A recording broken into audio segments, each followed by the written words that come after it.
Good afternoon. My name is Ed Marx. I serve as the Chief Digital Officer for Tech Mahindra Health and Life Sciences, and I want to welcome you to our leadership webinar on race relations and healthcare technology. As always, all of our webinars are live, and we do this for two reasons. The first one is to have interaction with you. So I think everyone knows how to do this by now. You can ask questions. We had many questions already ahead of time. But we certainly want to make this interactive so you can keep adding questions. We're limited in time, so if we don't get to them, very sorry about that, and we may try offline. The second reason we do it is just fun because things happen and it's live. It just makes it a better experience for us as well. And so we're gonna jump right into it. So given the recent re-examination, continued focus for really good reasons on racism, I wondered what I can do as someone, as an executive in healthcare IT, what I can do in my sphere of influence to help. And I don't know what I don't know. I want to learn more, and I can't do it from a white man perspective. And so I also want to be part of the solution. So I reached out to my friend Cletis and I said, help me. And he was like, right away, absolutely. So that's what we're going to do today is two things. One is learn a little bit about Cletis and his journey in healthcare IT and from a black man's perspective.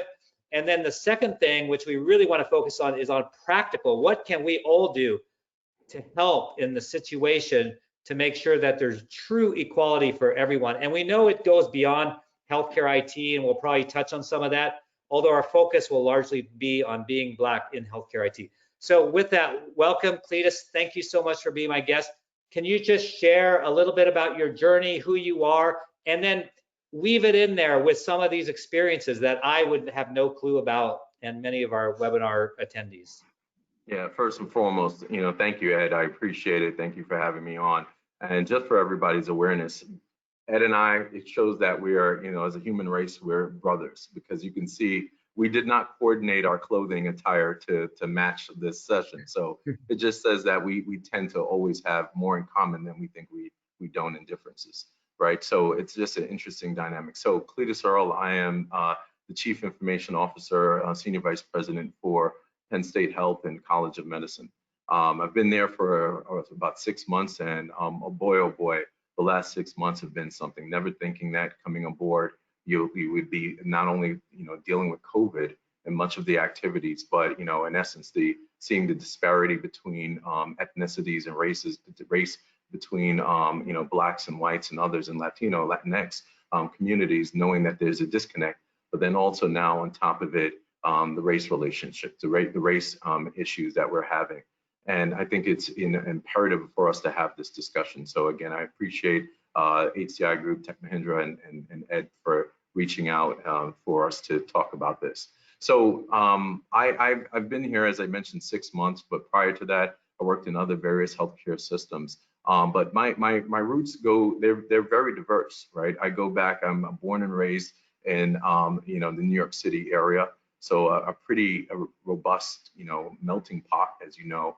But my experiences, being from a youth, I went to a school, even though in the city in Queens, New York, it was predominantly black. I mean, we did have various races represented, but I soon realized after I graduated from high school and went to a predominantly white school that the world was different. Being in a stall, a bathroom stall, and then seeing significant N-word, language there, and it was more of a okay, now things are different. So I started from a while ago, understanding that the world is not equal, right? So there was not necessarily some strides, and I worked through various areas, various different industries, and seeing the dynamics. Some things didn't really change, but understanding in healthcare and also just technology as a whole, there are definitely disconnects from what I see, my experiences as coming up in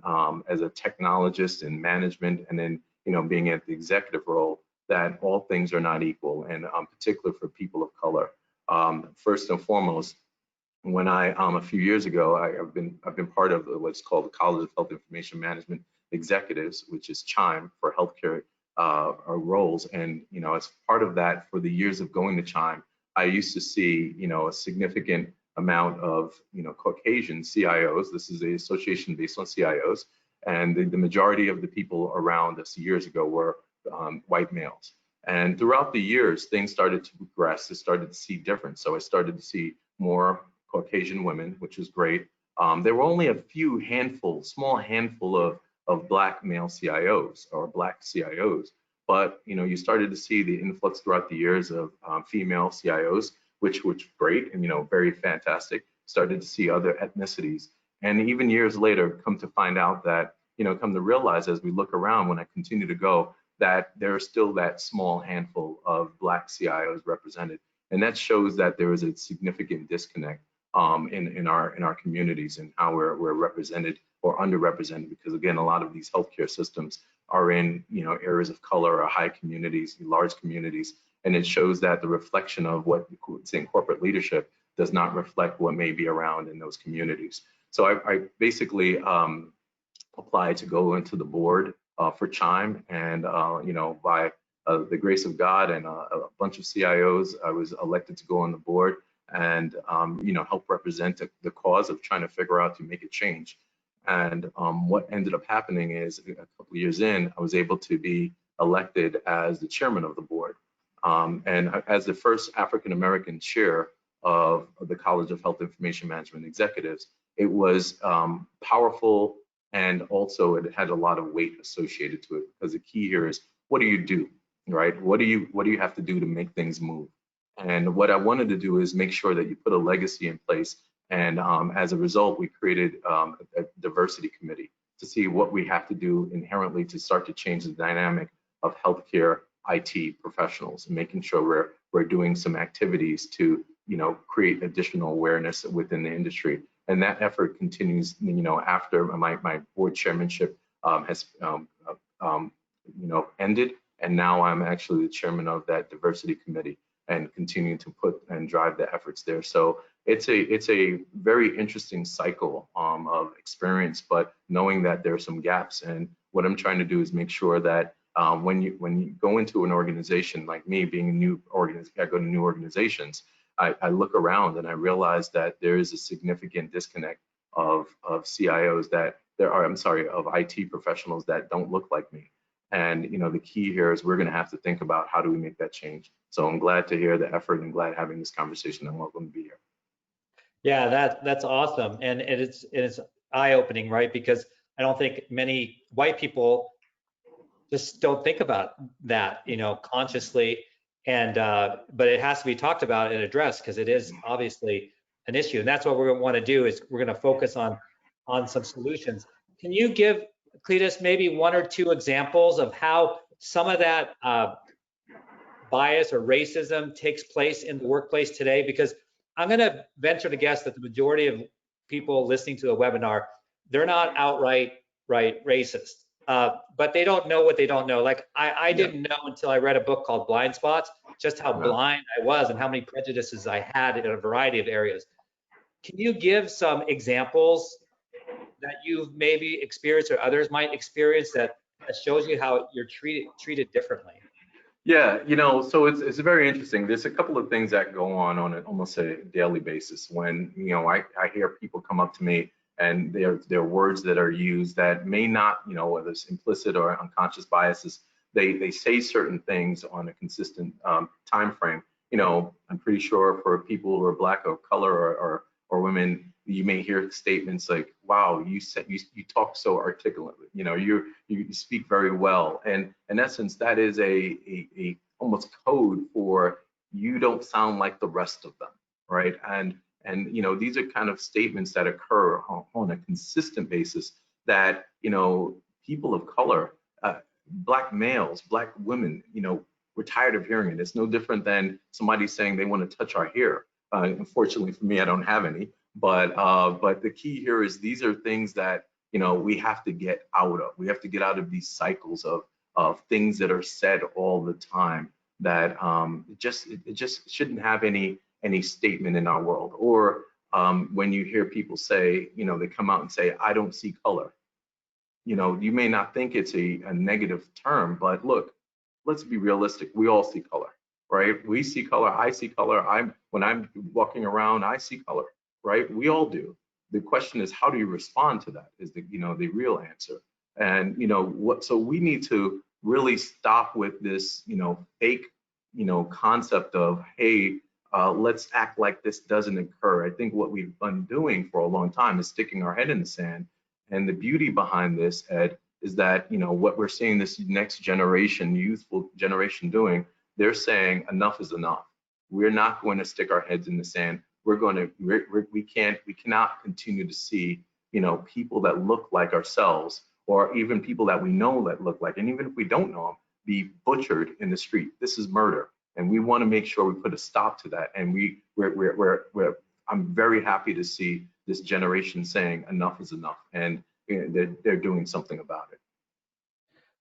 Yeah, those are some good examples. And then when we spoke earlier, you also shared a couple others, and I thought, damn, I've done that. I'm guilty, totally. And I don't think sometimes, and there are bad people who do things purposely, and a lot of times it's just people just out of ignorance. And so that, again, why we're having this conversation. So I think that gives a lot of information and background, like both on your journey and also a couple of examples. And it's just clear. You just look around. Someone asked about the C-suite. We're sort of focusing IT, but it's the same all over, right? So we could address this at any member of the C-suite. There's definitely some organizations that are very focused on this, but the average organizations aren't. So let's go into some solutions, because time goes by so quickly, and we want to make this really practical. So what are some proactive solutions that, let's just take CIOs, because they're the leaders, or a senior leader in IT. What are some practical things that they can do to ensure that there's equality and advancement for everyone? So I think that this problem is our problem, not a certain people's problem, right? So I think this is going to require, as I mentioned, the majority of people that are out there are, particularly in roles of in IT, they're white males. So this is going to require, just like you had, for us to have these crucial conversations, knowing that, look, let's stop pretending that this is not happening. Let's stop pretending that we can't have this discussion. Let's talk about it, and only until we talk about it, we're going to be able to do something about it. I do believe that even other Black executives, one of the things and the really sad parts to kind of comprehend is that as a Black executive, sometimes you feel that your voice is unheard. So I consider it the voice of the unheard Black executive, because you don't feel that you have the ability to speak out. Many times you see when a Black executive or somebody of color or a female speaks out on something, that person is vilified. And that's a problem that we have in our society, that it is, if somebody speaks on something that's uncomfortable, they're automatically put into a box and they're automatically asked to be quiet. So I think we have to do exactly what we're doing right now, which is having a real conversation, a real discussion, and not be afraid and not be apologetic. There's ways of having this communication and this kind of dialogue without being disrespectful. We can have a very civil discussion, a very pointed topic of how we can move the dial, how we can look at hey, this is what we have right now is a social issue, right? Just like obesity is an issue. Look, this is something that's just like any other kind of epidemic or virus. We have to start early. We have to look at, and I would ask whether it's technologists, CIOs, or other executives, go out to your communities, places of color, the underserved, the communities that they have no idea the opportunity of what healthcare IT or IT technologists can provide. I've done some sessions where you go into schools and you go and speak, and I say, hey, I'm the CIO, and people look at me, and kids are looking at me like, what the heck is that? They have no idea what the CIO is. And that tells me, because they're actually focusing on, yeah, we know, rappers, sports people, now influencers, this is their new norm. This is what they see. But what we need to do is go out and show people that the world is much bigger, right? We can actually go out and ask people and start early, starting when they're young, educate them, showing that there are opportunities in technology. whether it's healthcare or other areas, and say that you can actually get to be where you want to be without traditional methodologies. And how many, Ed, I have a question for you. How many industries do you know, right, that a person could actually make a six-figure salary without actually going to college? Yeah, IT is definitely one of those. That's one of the few that I know based on certifications or others. Now, I'm not promoting people not to go to college. I think you still need that paper, right? You have to remove all excuses. And as a person of color, it's imperative to remove the excuse. And that's the problem again. Why do I have to have a different set of principles than my colleagues? But let's remove the excuses, but let's tell them and show them that there's a way and a pathway that they can actually progress, right? That you can actually make decent money, a decent living in this technology, in this sector, in this arena, and we need to help promote that more and more. Yeah, those are really good. And a couple others that I had heard of is MD Anderson. Every position that's a director above needs to make sure that it's very inclusive and have a diverse set of candidates. I think that's a pretty good one. I know that many in the field like to mentor others, and I think you need to be deliberate in who you mentor and give everyone an opportunity. And I always tell people, man, the last thing you want is a bunch of Ed Marxes running around, people that look like you. You want, there's power in diversity. And Absolutely. the more you can diversify your team and have those inputs, the more powerful your IT will be, your organization, and all the good things Yeah. that you do. Look, Someone had there's evidence, Ed, sorry to interrupt, but there's evidence to suggest, and it validates exactly what you said. The more diverse the workforce is, the more successful, right? Yeah. This is not if and buts or maybes. This is the way it is. So we don't want robots. We want people that are challenging each other, particularly in technology, that different thought, different mindsets, and that's how we are actually able to become more productive. And you see that a lot throughout the world. We just need to catch up.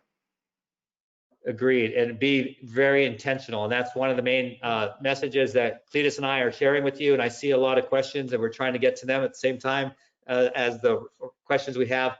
And yeah, you just have to be very intentional. Another question, a question came in about training and implicit bias training. And so I think that's another practical thing is, although I don't think it's the end all, I don't know that there's a magic solution, but I think if you do a bunch of these, it's definitely going to move the needle. Do you have any thoughts on training, and have you seen that work, and implicit bias training and those sorts of things? So yeah, unconscious bias, implicit bias. I definitely think that there's a combination. It just, to your point, it doesn't stop there, right? It's, Ed, you and I were talking, we don't believe the vast majority of people are bad. We do believe the vast majority of people are good.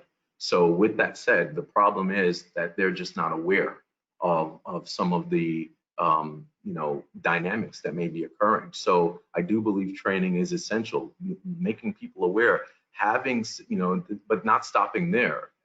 It's being able to have discussions, right, where we can actually talk, and maybe you take diversity and you introduce it into different fabrics of your other type of, onboarding solutions, or, day-to-day, whether it's cyber. I mean, I know every organization has a different set of training and education, but how about putting that in the fabric and interwoven into the fabric of your business, where diversity is not a side thing, it is part of the thing, and the thing is the mission and the strategy, right? So there may be opportunities to kind of integrate it, interwoven into your business model, so that you can actually ensure that it's not, falling off, and it's not today's latest issue that comes up. Because I don't think, if it wasn't for COVID, I don't think, we would be where we are today, because there's no distractions. So what we need to do is position ourselves that there are no distractions, and that we can focus on, this issue and at hand, and make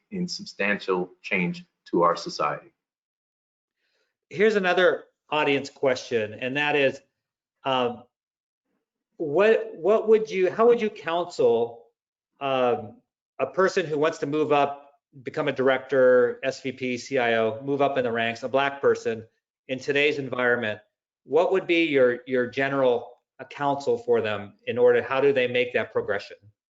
Well, first thing I would say is, I would encourage as much as possible to be all you can be. But I want to also give you a statement that it's hard, it's alienating, it is lonely, because I can reassure you, you don't have the ability to go and talk to other people that look like you to help you mentor, or help coach you in these areas. We've already talked about there's not that many people of color in these roles, right? So it's a arduous task, that to go down that piece. You feel like you're giving up a sense of who you are, particularly when these issues occur. But I could tell you, once you're able to get to a certain position that you're able to influence, right, the organization, you're able to make the change, you need to make it happen. So that's where I think the rewards come, is where you can actually do something that's transformative, right, that you would not normally be able to do in other scenarios. So hard task, but we are resilient people as a whole, right, as a human race. So that's something that we would just all have to work for, knowing that people are going to come after you, and we just have to be fearful, and not fearful, I'm sorry, we have to be mindful of that approach, and then be able to be tactful as how you go about navigating those obstacles or bombs that are being thrown at you on a daily basis.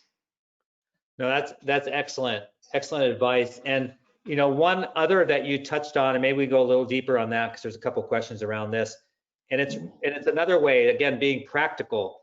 If you don't understand what it's like to be Black or whatever class we're talking about in terms of diversity, spend time with people and get engaged in people's lives. So you talked about going to schools. What do you think that's a good approach? And if so, what other sort of community engagement might there be? What sort of opportunities might there be for people who are not Black, have not interacted much with the culture, get us, better understanding? Yeah, reach out to your local boards of education or school boards or something of that nature. If you're in a large city, there may most likely is a board of education. But reaching out to those particular people that will be able to help you get in that that particular arena, so that you can talk to people. Even in the rural areas, you need to get out there and really take your skills, right, that we have accumulated over a course of years, and go out and say, hey, I can bring something to the table. You can get people certified, right? Help them. You don't have to pay, but you can create opportunities even by leveraging some of the assets that you have in your organization, by opening it up and saying, and I did this at another organization. We had training rooms that weren't being used on the weekends, right? Because you have hundreds of computers all over the place. It wasn't used. So what we did is we opened it up to the school systems, and we didn't do it just one. We did it for private and local schools, and had them come in and do some training there, right, on a particular platform, so that we can help them on the journey of being certified. Again, how empowering is it when you're able to do that to a group of kids that would never have that experience before? So it's those kind of things that you're just going to have to, break the common norm and look at some of the tools that you have under your coffers already, and saying, how am I able to do that? And you can also speak to your staff. Some of your staff members who are experts in their respective domains, they are, and many times I've found out, more than willing to give their time, donate their time, and share their efforts. So that's the kind of guidance that I think we all need to do, and that commitment we need not only from people of color, but from our white counterparts as well, right? Again, let's build the human race together. Yeah, and we've already given like 7 or 8 really good practical ideas. Another one that my good friend Kathy, she put in there as a comment in the question thing, but it's another easy one for anyone to do if you really want to make a difference. This is what I'm hearing from you, Cletis, and my personal bias on this topic is, if you want to make a difference, you've got to make a difference. You have to do it. Absolutely. Don't lean on the government. It is not a government thing, but I don't care who's in power. It's not going to move the needle very much. You've got to make the difference. I've got to make the difference. So another practical thing is have book studies. So I've been part of organizations that always had book studies. So this is like a lunch and learn type thing. So pick a book. I mentioned Blind Spots, and Blind Spots is great because they actually have a test in there. And I thought, oh man, I'm not a prejudiced person. There's nothing, I love everyone, and I have a strong, I won't get into details about me because that's not about me. But anyway, strong belief system that you'd think I would have it sort of together, but I read the book and I took these tests. I was like, oh my gosh, I'm way off the mark where I'm supposed to be. So do book studies, another practical thing. We have about 5 minutes left. Maybe time for one more question, but before we get there, I don't want to lose this, Cletis. We talked a little, you touched on it briefly, but and if there's time, I may respond with the private voice of the white man. But I would love, you talked about that concept of that private voice. What sometimes you have to think about that a white person doesn't have to think about. Can you kind of go a little bit deeper in that so we understand more about the perspective? Yeah. The pressures of being in many cases the only person of color on executive teams and representing the brand. It is why I say it's alienating, because sometimes you can have your own personal opinion, right? But knowing that if you go out in the public manner in social media or commenting on those things, it is since you represent the brand, that may be damaging. So knowing that you really are not empowered to do it. You need to have a leadership team, a boss in an organization where I'm at today that empowers you to say, look, let's make a difference. Let's work on this together. You can talk, you can share your voice, because knowing that there's challenges there. So it's a very daunting task, and we just need to understand that my reality is different than yours. Right? That's the realistic. You can say things. I look at social media sometimes, and it's a very evil thing. I tell you, I see some comments that are on there, and I'm absolutely dumbfounded how people who have their brand associated to their name, right, where they work, that they make outwardly racist comments and very really things that you wouldn't say normally. I know I could not do that, and I know there's a lot of people that look like me know they could not do that as well, because that would be the easiest reason why somebody would want to fire us. Yeah. So that's the reality that we live on a daily basis. And let's not kid ourselves. Like the things that you see, those memes that, whether it's what happened to people getting called the cops, while they're in the park or somewhere like that, all of those particular issues, let's not pretend that does not happen in our workplace as well. Okay, so if I say boo and you say boo, my boo would be angry black man boo, right? So there is a dynamic there that is just it's not fair, but that's the reality we're living in. And until we can live a world where that's not an issue, then we're going to continue to have to fight this through. Yeah, that's excellent perspective, and thank you for sharing from your heart. So I'll go so far as to say is if you felt any defensiveness by what Cletis said, you probably need to check your heart. It's not intentional. This is just the way it is. Right, and that's what I'm saying. Sometimes when we get defensive, it's because something hit. And so I'm just sharing with people who might not believe all that it's real. And if it hit here, someone's probably trying to tell you something. So you really need to understand the perspective. And from a white person's perspective, it's kind of scary. And I was sharing with you. Sometimes now I'm so afraid to say something wrong, and it's nothing intentional, and that I have this unconscious bias. I really have to check myself. So one thing that's nice for me, or I would suggest again as a practical thing, you got to know, like we've been talking about, you got to get engaged, you got to know, like, please, I know you, I could call you anytime and say, man, I just said this, or if I said that, help coach me a little bit. Yeah, so, vice versa. Yeah, absolutely. So find someone, you better have someone close to you that's diverse, and whether white or black or everything, all the colors, you better have someone. And that's another sign, if you don't, that you're probably off a little bit. Yeah. So if I may, I know we don't have a lot of time, but please reach out to me on LinkedIn or any other channel. And if you don't have that person, what we can do, again, part of our issues and our efforts is trying to connect people with the right champion, with the right sponsor, with the right mentor, mentee, and making sure that we can try to connect some of those dots. Yeah, Cletis, we have like 15 more questions, and only got to half of the ones that were people submitted ahead of time. This has been so enlightening, even for me, because we talked a lot about this before, but even the second time, just learning more about the perspective. It just shows me that I need to make change in my heart. And I think one of the main things, in addition to all the practical things you shared, is, and it just came to me while we were talking, is that if you want to see a difference, it's got to start with you. I mean, it's pretty obvious. People have heard that before, but it's really true. It starts with us. Don't wait for social media or government or whatever, or don't even wait for your institution because they might be behind. Take advantage, lead the way. So Cletis, thank you. I really appreciate you and your perspectives, and it's very inspiring. Thank you, everybody. Godspeed. Appreciate it. Thank you. In our last 15 seconds, we have some upcoming webinars, although after this, it's like hard to talk about any of them, but you can see them there. They're all written right there. We've got CFO perspectives coming up and international perspectives, very diverse perspectives. So thank you, everyone, for your engagement, and we'll talk to you soon. Thank you so much. Bye now.